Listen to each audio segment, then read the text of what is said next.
Hey, this is Matthew from the SWYP 7-Minute Supersonic podcast. We're here with Alex from 3Shape. Hello, Matt. How are you? How are you, sir? Doing well, doing well. Excellent. Well, welcome to the podcast. Thank you. Thanks for having me. So let's talk about digital dentistry, because digital dentistry is the future, except it's not the future. It's the yesterday, and it's the today, it's the now. Absolutely right. I mean, you're either doing digital dentistry or you're getting ready to retire. Definitely. There's no gray area there. You're absolutely right. You're either doing it or you're not doing it.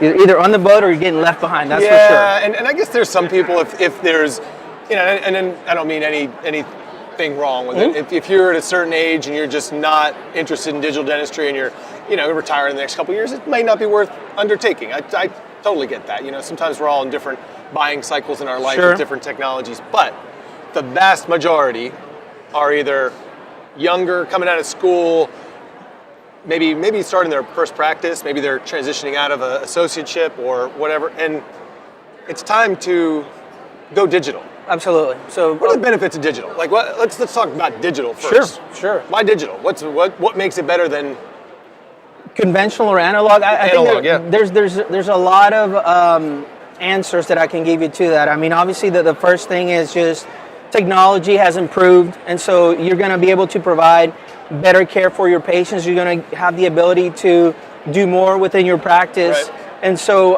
you're going to have a very accurate product. You're going to have a very easy product to promote, not only to your customers, but also to your potential customers, which is going to give you the ability to expand aspects within your practice, for sure.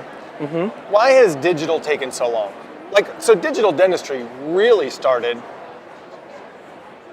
30 years ago when Cellerant came out. Absolutely. That was the beginning. Okay, so one guy bought it, right, in 1985. One guy bought it and went, man, I got a big giant computer sitting here that's really hard to use. Correct. And it took, it's probably a couple years ago is when it became a little more mainstream. We kind of, in my business, we call it crossing the chasm from those early adopters and into more mainstream acceptability. And you guys had a big part in that, right? So is it the technology? Why it take so long?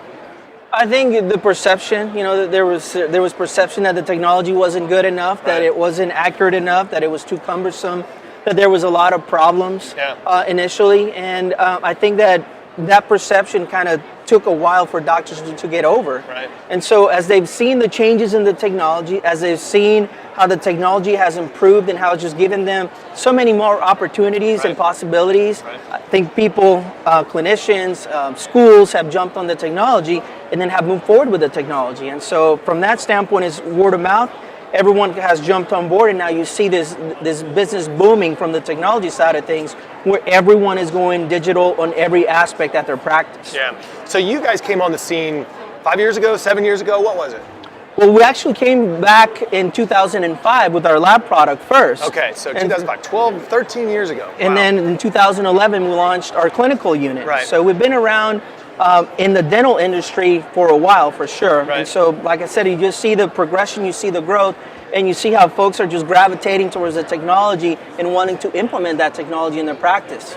I can still remember, actually, I think it was 2011 when you launched that in IDS in Germany. Correct. I remember that there were thousands of people, it seemed like, at the booth. I remember it was like, wow, there's something going on here. And that was kind of that might have been that kind of watershed moment where things just exploded for you guys. Because I remember thinking, wow, this is really cool, and the buzz that was generated on that. And I was like, all right, now things are starting to change. People are starting to accept it, see it. Your product is really cool, but you've got to kind of touch it, feel it, see how it works, and understand it. A little bit of a learning curve, right? I mean, with digital dentistry. So how do you get somebody who's like, that's going to take me a year to learn? We know it's not, but they think that maybe in their mind. How do you get past that mindset? You just kind of talk about the product, you present the product to them, and you allow them to have the product in their hands. Just grab the camera, scan, and then just see how you feel about it. So, with our system, it's just so easy to use, very easy to implement, very fast, very accurate. And so not only from that perspective, but you're going to have some additional features that are really going to enable you to educate the patient, educate your staff, and promote growth within the practice. I think those are big key components to our system and how clinicians are able to implement it in their practice. Yeah, I think you guys have become kind of almost the default digital company these days. Sure. Like, as far in their mind, like, oh, that's the company that's kind of launched. I mean, Sirona, obviously, with Cellerant, has their corner of the world, but what you guys did in 2011, I think, really changed what people perceive as, I think it had been perceived as a difficult, expensive technology, and what you guys did is you came in and said, hey, you can learn this, and it's affordable. Check it out. You have a premier product in your hands that you're able to utilize and implement with very minimal learning curve. It's going to be very straightforward, very easy to utilize and implement. And so as a result, our brand has grown tremendously and everyone knows who we are, and people are gravitating towards our company and wanting to know more and more about our product. Yeah, so let's talk specifically about the Trios. So this is, what version of the Trios? Is this like the 3rd generation or the 2nd or the 10th? This is the latest generation, which is our 4th generation camera. This is our latest configuration, which is our Trios Move. Right. And so with the Trios Move, our thought process with this is having the ability to engage with the patient, to better educate the patient, and to have more options from a treatment side of things so that the patient can understand what it is that the doctor's trying to do and accept that case a little bit more efficiently. Yeah. So specifically, let's just go through it. Workflow-wise, how do I integrate this into my practice? Okay, so I buy one of these, I'm into it. Tell me how I use it. So basically what you do is you purchase the unit, you bring it in, we do training for you, we're going to educate you on how to use the technology. That's a very key component.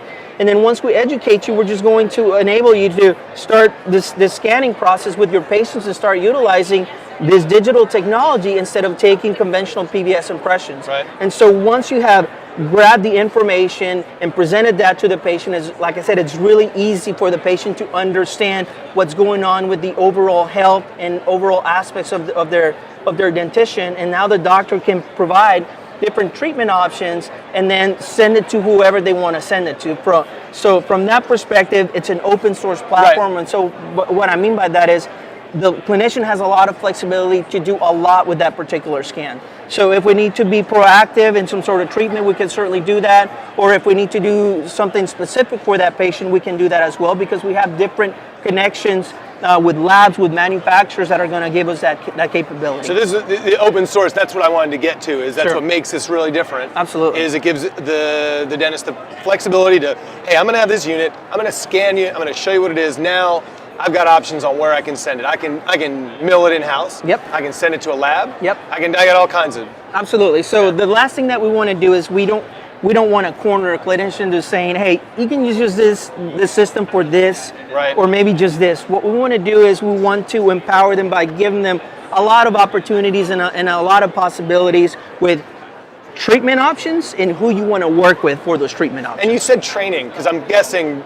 that's a big obstacle for most dentists. They go, all right, I'm into digital. I'm going to invest in this. But I got to learn how to use it. You do in-office training. You come to the office. It's not like online. It's actual human. Absolutely. So it's typically pre-training, training physically, and then follow-ups. And so we want to make sure that the clinician and the staff understand how to use the technology in their office, under their workflow, with their patients. And so it's very important for us to make sure that they understand the digital workflow and how it's going to affect everyone at the practice. Great. As we move forward.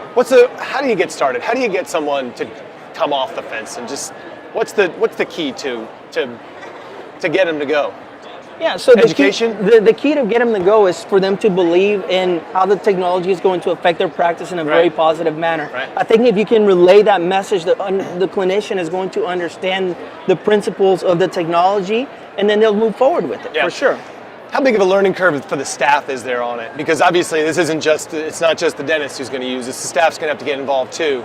I think one of the biggest advantages that we have is the ease of use with the scanner. So it's very minimal. It's very easy to utilize and implement.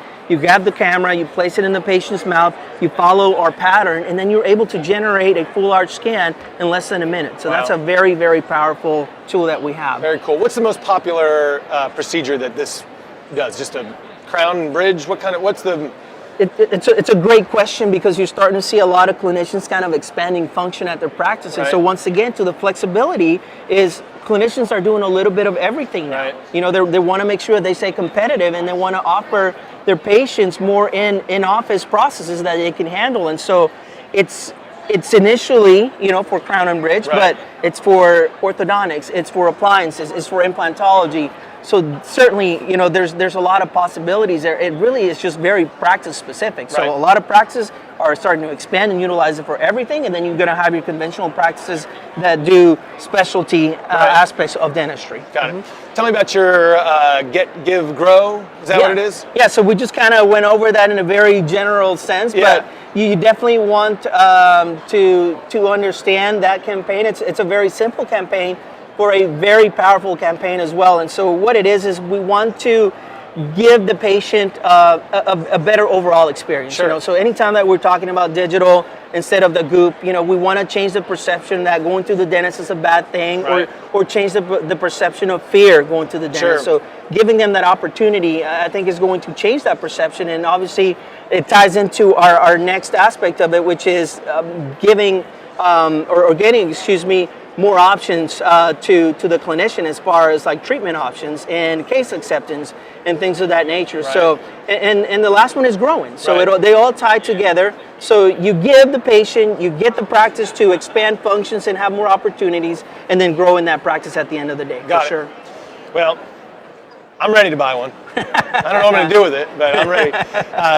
It's cool. I mean, obviously, like we discussed, digital is the here and now. You got to get on board if you want to do it, and this seems like a great option to sort of jump in and then expand from there, and gives you the flexibility to do better dentistry at the end of the day, right? It's going to do it a little bit better. It's going to do a little bit faster. It's going to, and the patient experience is better. You know, this is the kind of technology patients like to see. Absolutely. Right? Nobody likes to go into a dentist's office and see, you know, old equipment, right? You just don't feel like it's you're going to get the best care, and this is the future. So it's cool, man. Thanks, Al. Great. Thank you so much Yeah, for having me. Absolutely.